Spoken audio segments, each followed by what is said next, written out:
վերջին շաբաթներին հայ-ադրբեջանական սահմանից ստեղծված հարաբերությունը անհրաժեշտ է դարձնում ոչ միայն ակտիվացնել ԵԱՀԿ Մինսկի խմբի աշխատանքները, այլև իրականացնել որոշակի փոփոխություն համանախագահների կազմում։ Մասնավորապես նկատի ունեմ Ռուսաստանի մասնակցության հարցը։ Քանի դեռ Ռուսաստանը Մինսկի խմբում որոշիչ մասնակցություն ունի, Ղարաբաղի հարցը երբեք հաստատի լուծում չի ստանա։ Ինչպես գիտենք, Ղարաբաղը Ադրբեջանին է հանձնվել Ռուսաստանի կողմից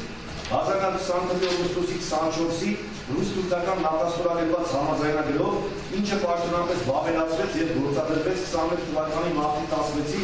ռուս-թուրքական եղբայրության պայմանագրով։ Անդերյակների համար նշել,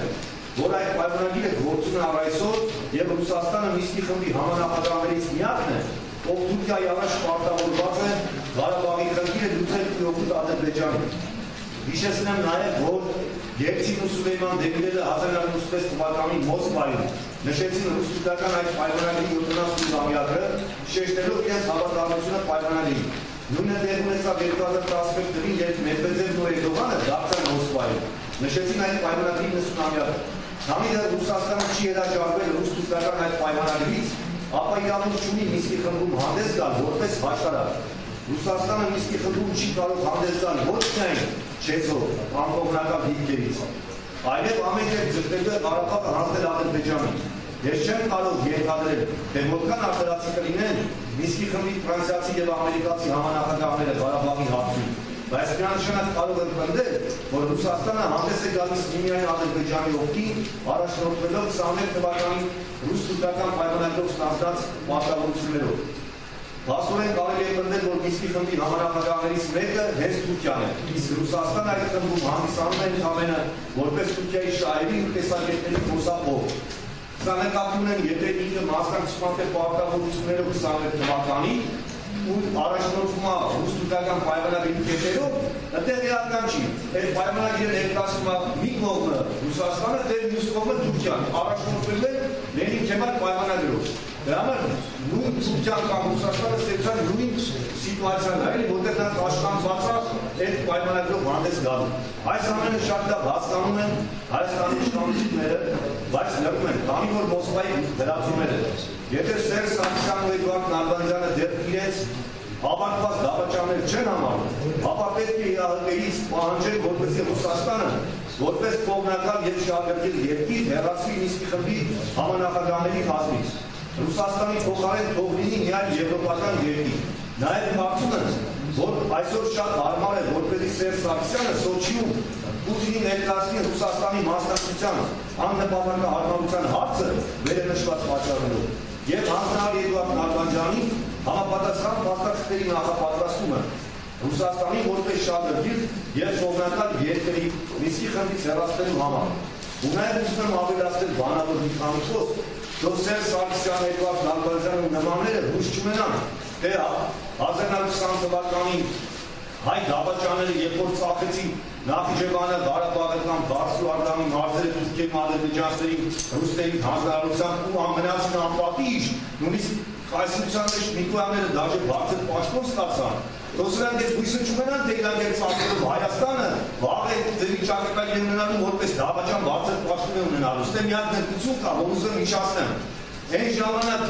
ռուսական կայսրությունը նոր իդեոլոգիա էր որդեգրել, որը կոչվում էր կոմունիստական, ինքը համաշխարհային հզոր քաղաքակրթական գաղափարախոսություն էր, որը համախմբող պրոցես էր իր մեջ իրականացնում։ Ի տարբերություն այսօրվա Ռուսաստանի, որը կազմակերպվող, կազմաքանդվող գործընթաց ունի և ռուսական կայսրությունը անխուսափելի է գնում պարտության կործանման ու դավաճանները Սերժ ու մյուսները պատժվելու են նրանց, ոնց որ Միլոշևիչը, Ռադովան Կարաջիչը կամ գեներալ Մլադիչը Ռուսաստանի վրա հույս ունենալով հայտնվեցին Հագայի դատարանում կամ Խադաֆին, որը ավելի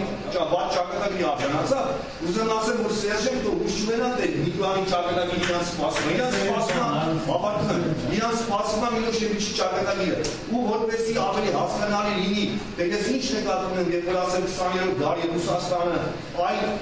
պրոցեսի մեջ է 21-րդ դարի Ռուսաստանը այլ, ես կարամ դաժե խոսքամ, դերդան Ռոբերտ Քոչարյանին հարցնենք, Քոչարյանը իրենց շատ լավ կբացատրի, որտեղ Քոչարյանը մի առիթով խոսելով Լևոնի շարժման մասին, ասում էր, որ այն ժամանակ մի շարժում հաջողության հասավ, որովհետև պետության համակարգի քայլայման գործընթացը նպաստում է դրան։ պետության ամրացման գործընթացում նման process չի կարողանում։ Ու կարծում եմ, որ այսօր ռուսական այն ժամանակա կոմունիստական դեստրուկցիան ձևավորման process-ը հեչել նման չի այսօրվա Ռուսաստանի հայկական process-ին, եթե չեն հասկանում Սերժեն, պետք է Քոչարյանը իրաց կոշտիկը բացատրի։ Ու նաև սա վերաբերում է եւ Քոչարյանին։ Մեր ինչ որ ասեց։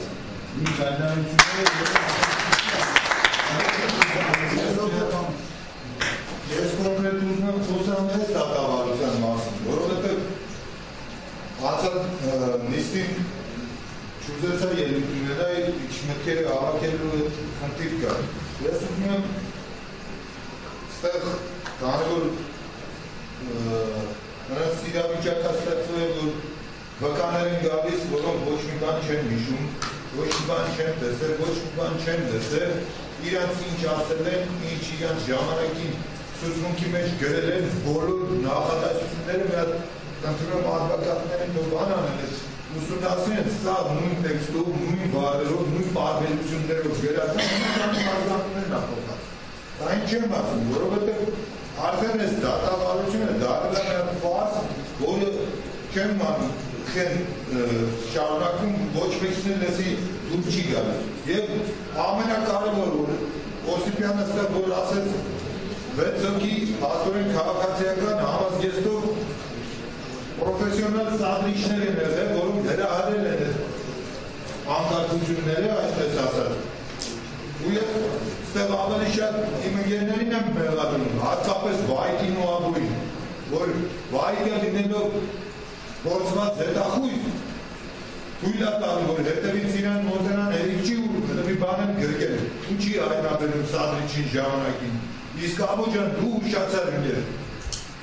դու պտի ոտում խպետ դրան, ոչ թե բրներ նոր։ Իսկ ինչ գիտես այդ սադրիչելը բաղներս բերել է մեր սադրիչնա, բավոր Ադրբեջանի սադրիչել էր դանակը կողել մեջքը, իսկ ամենամեծ բաստողումն են որ մյուս 4-ին ըտենց են չհայտնաբերեցին, ու այդ մարդիկ այսօր թաքնվում են կարող ասել զարմել նստած մեզի ծապ են տալի ու ոչ մեկ դրա մասին չի մտածում։ Ու մեր նման տեղերքին էլի բերելու են սենց հագ են ստել։ Բայց տեղեքի հետ կողում դեպը ջակի բացայտեցին, բայց ուշացումով։ Դրա համար ես ուզում եմ ահպեման ես բանը ստեղ ֆիքսվի, որովհետև և կադրերից, և ոստիկանության գործողություններով, և ծաղմիշների գործողություններով երևում է, որ բոլոր բաների անկարգությունների հրահարողները եղել են այդ ծաղմիշներն ու ոստիկանները իրենց անգրագետ գործողություններով դրա համար էլ այդպես ստացված։ Իսկ եթե մենք այդ երկուսին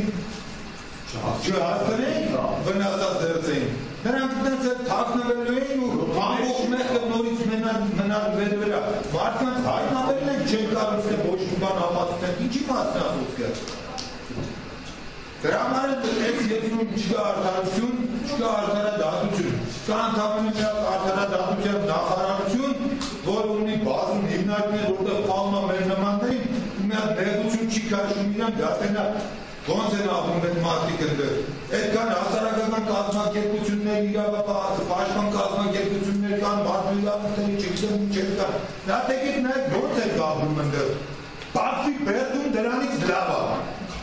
Ոնց է ձեր համար օրը 5 րոպե ջուր տան, հազիվ 2 շիշ լցենք, այդպես էլ խմենք։ Այս շոկին 6-ը տղամարդ 4 հոգանոց սպաների մեջ։ Ամոթ են ասել զուգարան բաճոկով ենք երկում, ոնց որ թուր գլենք։ Ու ոչ մեկ չի մտածում դրա մասին։ Հետո էլ ասում ենք հետ դնում ես երկրի դեմ, բա ինչ անենք։ Մեզ ռազմագերիներից գիտեն չեն պահում, ոնց որ մեզ են պահում։ Ու այս կալանավորների մասին մեկը չկա մտածելից, 9 ամիս են նստած են այդ կազմակերպություն չենք է, մեր կամերից, կողքի կամերից, մեկին համնասյա ախտեր, ինչ պրոբլեմ ուներս, են բերեք ես են բաղե, այդքան անմեղ բրնադատված մարդիկ կան, այդքան կալանավայրերի մեջ տեղ չկա, մարդիկ սմենով են քնում, բայց իշկան անմեղ մարդիկ կան, որ այսօր այդ ոստիկանական բեսպրիզելի մեր հստած են, ես խնդրում եմ սրա վրա ուշադրություն դարձնեք, հատկապես լրագրողները, հրապարակեք այս բաները, թող գոնե մարդիկ առանց այդ նեղության մեջ են ավելորդ իրանց համար բարդություններ չստեղծեն։